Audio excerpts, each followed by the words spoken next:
નમસ્કાર સાથીઓ, આપ સૌ જાણો છો કે દેશની સરહદ ઉપર ચીનનું સૈન્ય જે રીતે ધીરે ધીરે ભારતની જમીન દબાવી રહ્યું છે અને કંઈ ને કઈ રીતે આક્રમણ પણ કરી રહ્યું છે, એના ભાગે આપણા નિશસ્ત્ર 20 જવાનો અને ઓફિસર્સ એ પોતાની જમીન અને ભૌમની માટે લડતા લડતા જાનની બાજી લગાવીને એ લડ્યા અને વીરગતિને પામ્યા. આ સમયે હું એમને વંદન કરું છું, એને પ્રણામ કરું છું અને એમને સહૃદય શ્રદ્ધાંજલિ પણ અર્પું છું.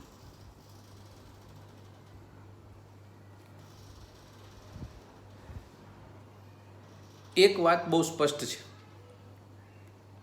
કે આપણને જે દેશનું તંત્ર અને સરકાર જે માહિતી આપે છે, ચાહે સરહદી સુરક્ષાને લઈને હોય, ચાહે આંતરિક સુરક્ષાને લઈને હોય, પણ આ સરકારનો એક તજુર્બો રહ્યો છે, એક ચાલ રહી છે કે એમની ભૂલો, એમના ઈરાદાઓ કે એમની ઉદાસીનતાથી કોઈ નુકસાની જાય, કોઈ નબળું પરિણામ આવે તો એ પરિણામ બતાવવા માટે પોતાની તાકાત લગાવે, પણ પરિણામનો સાચો રિપોર્ટ કે સ્થળ જમીન પરિસ્થિતિ આ સરકાર ક્યારેય કોઈ કિસ્સામાં નથી આપતી. વડાપ્રધાનશ્રીએ આપણને સૌને ઉદ્બોધન કર્યું કે આપણી કોઈ જમીન કોઈ ચીનના કબજામાં નથી, વગેરે વગેરે. એ વાસ્તવિકતાથી ઘણી દૂર વાત બની ગઈ. એ સાબિત કરી દીધું કે આપણા વડાપ્રધાને પણ જનતા સામે સાચી વાત નથી મૂકી. અહીંયા આગળ આ દેશની જનતા ખૂબ શાણી, સમજુ અને પ્રબુદ્ધ જનતા છે. દુનિયાના દેશો સામે 6 વર્ષમાં ભારતીય જનતા પાર્ટીના શાસને લાલ આંખ કરવાની વાતો કરી, 1ના બદલામાં 10 વાઢી લાવવાની વાતો કરી, જાબાજી બતાવવા માટે 36ની છાતી નામના સ્લોગનો બહાર પાડ્યા, વિશ્વ કક્ષાએ એક રૂઆબ એવો ઊભો કરવાનો પ્રયત્ન કર્યો, ખોખલો, અને પરિણામ સ્વરૂપે આપણે આ પરિસ્થિતિની અંદર જે બોલ્યા પ્રમાણે આપણે 6 વર્ષમાં કશું કરી શક્યા નહીં, એને લઈને દુનિયાના દેશો સામે એક હાસ્યાસ્પદ સરકારી વહીવટ અને દેશનું નેતૃત્વ બની ગયું. અને એની સાથે સાથે આ દેશની જનતા ક્ષોભજનક સ્થિતિમાં આવી ગઈ કે દુનિયા અમારા શાસન બાબતે હસી રહી છે. સવાલ અમારા બે છે કે નિશસ્ત્ર જવાનોને તમે લડાઈમાં લડવા માટે શા માટે મોકલ્યા? તમારી ડિપ્લોમેસી, તમારી વાર્તાલાપ, તમારી કૂટનીતિ આ દેશનું ઉચ્ચ ડેલિગેશન એ શું કરતું હતું? આપણે એ દેશ સાથે સારા સંબંધો બાંધવા માટે આપણે એ જે અરીસો બતાવ્યો હતો, 18 વખત આપણે હસ્તધૂન કરી છે એ દેશના રાષ્ટ્રપતિ સામે, અને 9 વખત આપણે દેશની ભૂમિ ઉપર આપણે મહેમાનગતિ માંડી છે અને આપણે એને મળ્યા છીએ. આનું પરિણામ શું આવ્યું? તો પરિણામ એ આવ્યું કે આ રાષ્ટ્રના જાબાજ જવાનો 20ની આહુતિ અને બલિદાનની દેશની નુકસાની કોઈ પણ નાગરિક એ સહન બીજી ત્રીજી કરી શકે, પણ કોઈ દેશનો નાગરિક પોતાનો સૈનિક હણાય અને સૈનિક શહીદ થાય એ દેશના નાગરિકને મંજૂર નથી હોતું. એ પીડાદાયક છે. આ દેશની સરકારને અમારા સીધા સવાલો પૈકીનો એક સવાલ છે કે નિશસ્ત્ર જવાનો શા માટે હતા,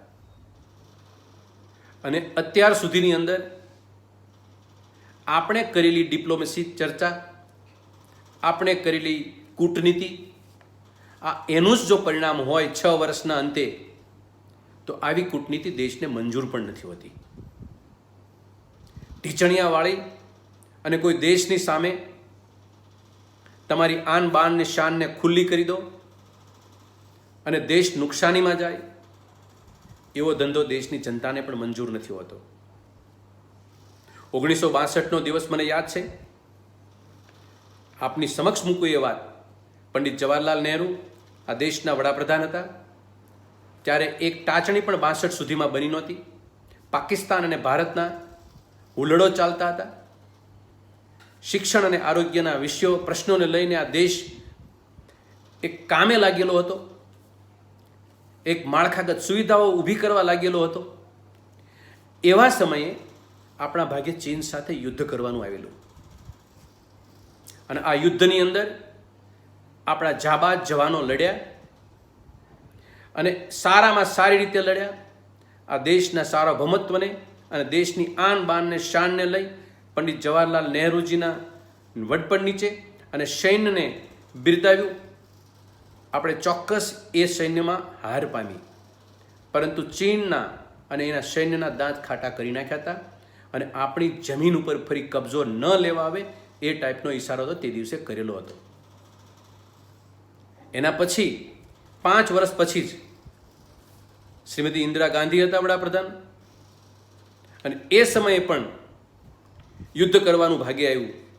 સિયાચીનનો કબજો જેમની પાસે હતો એ છોડાયો, અને આપણે એ બાબતની અંદર શાનને આન બાનને શાનથી આ સૈન્ય હતું, સૈન્યની તાકાત આ ભારત દેશની છે, એ તંત્રે અને સરકારે સમજવાની જરૂર છે. આપણી ડિપ્લોમેસી કંઈક એવી તો નથી ને કે આપણી સૈન્ય અને સૈનિકોની તાકાત તૂટે. અહીંયા આગળ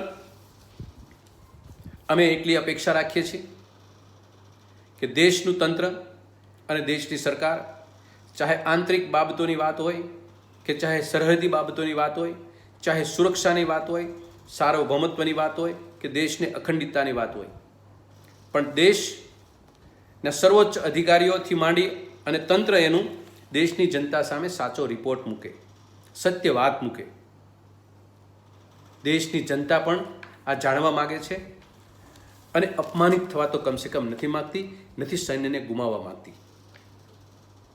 આ તકે આખો દેશ બોલે છે જય જવાન, અને આખો દેશ જવાનોની સાથે છે. સરકાર પણ પોતાની ડિપ્લોમેસીનું પરિણામ જવાનોના જાન સુધી ન જાય એ કાળજી રાખે, અને વાસ્તવિકતાનો હિસાબ જનતાની સામે મૂકે. જય જવાન.